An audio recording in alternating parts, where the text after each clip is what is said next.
You're listening to Morning and Evening, presented by Spurgeon Audio.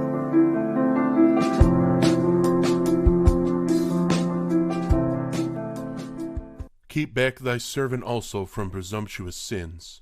Psalm 19:3. Such was the prayer of the man after God's own heart. Did holy David need to pray thus? How needful, then, must such a prayer be for us babes in grace? It is as if he said, "Keep me back, or I shall rush headlong over the precipice of sin."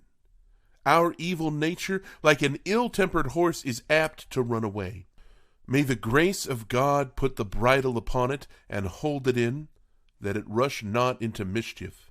What might not the best of us do if it were not for the checks which the Lord sets upon us both in providence and in grace?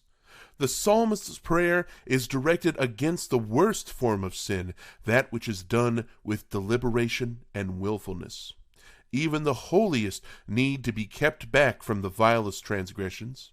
It is a solemn thing to find the Apostle Paul warning saints against the most loathsome sins.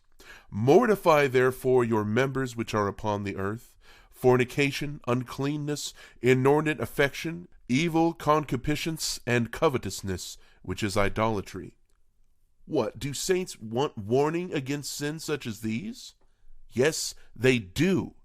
The whitest robes, unless their purity be preserved by divine grace, will be defiled by the blackest spots.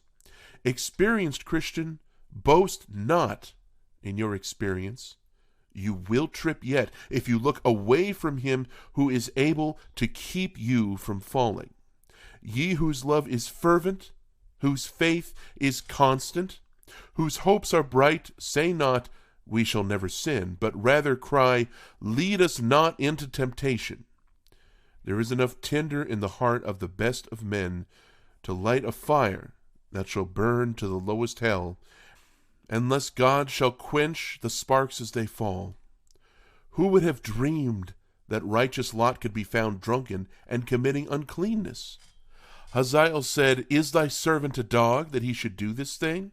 And we are very apt to use the same self-righteous question.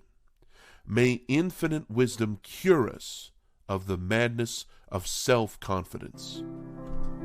You've been listening to Morning and Evening, presented by the Spurgeon Audio Podcast. For more information about this podcast, you can visit spurgeonaudio.org. You can also email us at spurgeonaudio@gmail.com. Don't forget to subscribe to this podcast and many others by visiting theologymix.com.